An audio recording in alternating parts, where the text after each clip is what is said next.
Hey folks, I'm Mike. Do you hate ads? I hate ads. You know what I like? Patreon.com/Inkdependence. It keeps this blog ad-free.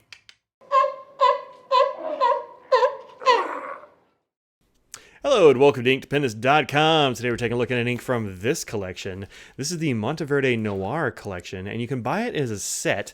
I got this from Bertram's Inkwell a while back, and you can see that there is one suspiciously missing from this set of inks. These are all sort of off blacks, so we've got blue blacks and like gray blacks, green blacks, purpley blacks, red blacks, and this one, which is Copper Noir. It's sort of a copper orange black, I guess. It is described here on the lid as being a bright orange fused with black, as strong-willed and beautiful as the element itself. If you don't want to get the whole set of these like I did, you can usually buy these as individuals. They are 30 ml bottles, just like the rest of the Monteverde collection. And they go for about $8 a piece, so darn nice price for these. And I really haven't been disappointed with any Monteverdes that I've tried. I've tried a bunch of them. So let's look at this on the page. All right, here is the review.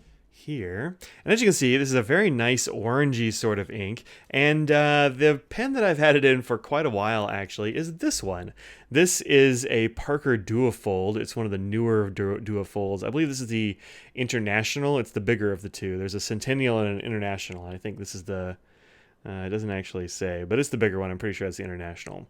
This is a great pen, surprisingly good, actually. Another thing I ought to review is this nice heart shape on the nib, and it has been a nice home for this since, like, I don't know. We'll see it when I look at it in the ink journal, but I think like December or January or something. But I've refilled it a bunch of times, and I'm getting a little bit low in the bottle. So it has been great in this nib. This is a fine nib here, and you can see that it writes perfectly well in a fine nib. Sometimes you get inks that just don't perform all that well unless you put them in a big fat nib or something like that. But this one gives you really nice orangey tones. You get a little bit of shading on good paper. It's not over the top. It's not like you can't tell what color this is, or you get these light spots where it's just, you can't really read it. I find a lot of shading inks are a little bit disappointing that way, because you'll find the bits that are the light shading just kind of, they don't really come through. Well, this one does. So you've got nice oranges. It fades to, or not fades, but sort of like darkens up to like a deep rusty color. So Copper Noir,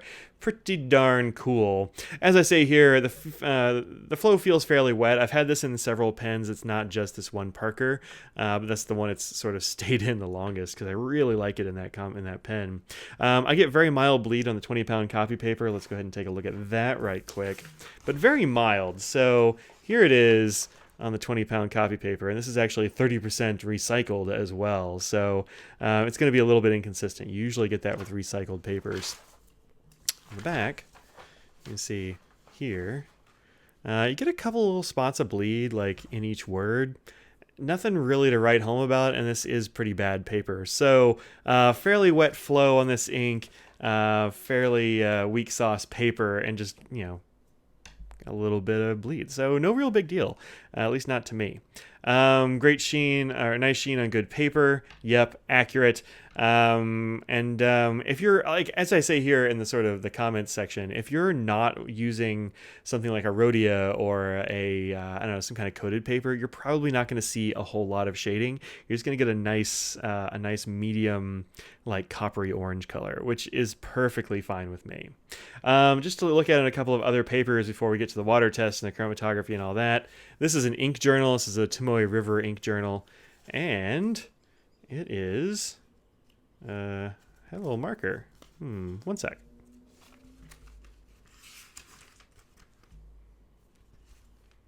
Oh, there it is. Right here at the top of the page. This is the Tomoe River, and I've had it in there, since the end of December. Wow. December, 2018. Yeah, that's right. Good. That's not that long ago. But that is like 5 months. So I've been using the crap out of this ink, and I really dig it. Of course, you're not getting any problems here on Tomoe River, but you do get nice bits of shading. It's a nice darkish ink, and very cool. Very, very cool. Nice and legible. Also, we have this currently inked Inky Fingers. You can get these if you just Google up Inky Fingers notebooks. There are still a bunch of these. These are made by my buddy Matt Armstrong, who I got to see when I was in Chicago. And he said he still has some of these. So here's a couple of these that I've had this in. This is actually in a Crusac Legend. This is a medium nib. This would be my, I've had this since 2017, so I've had this set for a little while. And it's lighter from this this nib because it's just a less wet nib, and then darker here from this fine dual fold. So more bright orange if you have a drier nib, darker orange if you have a wetter nib. But I think that these are both pretty darn representative. This one maybe a little bit more than this. This nib was running a little bit lean, I think. All right. Let's take a look at the water test here. Give me some water on the page. Bloop. There we go. Put a little bit on the word too, because hey, why not? I'm not really expecting much here. Orange inks, red inks, those kind of things are tough to make waterproof or water resistant, and you do see a lot of that orange kind of moving around. We'll just have to see what's left over. I did write this out a couple of weeks ago and then kind of forgot about it. So this is nice and set on the page. Nice and dried. Getting a bunch of orange coming through already. Yeah, not much left over, turns out. Let me just make sure the rest of that. But what you do have left over is actually totally legible. And it's kind of, I don't know, sort of a greenish gray color, I suppose, is what's left over. So yeah, it's still totally legible. You just lose all the orange. So that's cool. I wasn't really expecting that, but that's nice. Some of these Noir inks are actually very water resistant. There are several of those. And this one looks like it's got some interesting water resistance. So it's not going to survive as an orange, but survives as a gray. So that's pretty cool. Okay, so here's the chromatography, and I think this chromatography is particularly good looking. Look at that. It's like it's this nice gray at the bottom, and then all that flaming orange at the top, which is kind of what we saw. You get this left over, this all goes away, and I think this is a really nice piece of chromatography. So, very cool. It looks like, I don't know, a sunset behind some trees, or like, I don't know, maybe they're on maybe a match head or something. I don't know, but it looks dope. So there you go. There's the chromatography.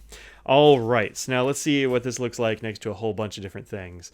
This is our Copper Noir here on a Colodex card. And then let's put in a bunch of things next to it. So I've got Ackermann number 9. This is Steenrud von Vermeer, which is kind of close. It's not. Let's see. Let's make it a little brighter just for grins. There we go. It's a little bit close. I think the Monteverde is a slightly better ink just because it's, well, it's a lot cheaper than the Ackermann, actually. The Dutch Masters sets are very nice, but they come in big bottles, and they're kind of hard to get a hold of. So between these two, since they look so much alike, I would go for Copper Noir. You've also got Bungu Box Piano Mahogany, which is definitely more brown than you get from Copper Noir, but same tones underneath, I think. You also get more sheen off of this Piano Mahogany. TS. Oh, I remember who that's from.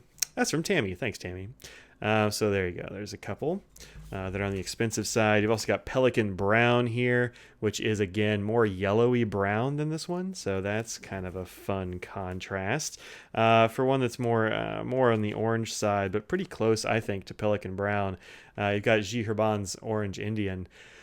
And this is one of those G. Herbons that I just don't like. It's kind of scraggles. It's kind of orangey. It's kind of light. And I don't even know what she's barking at. So it's kind of disappointing. I just don't really love that color. I would go for this one over that all the time as well. You've also got one here that doesn't immediately look like it's the same, but Krishna's Jungle Volcano is fairly close to like the lightest bits under here maybe, but it's a much more orange. You get a lot more sheen and that sort of thing with it too.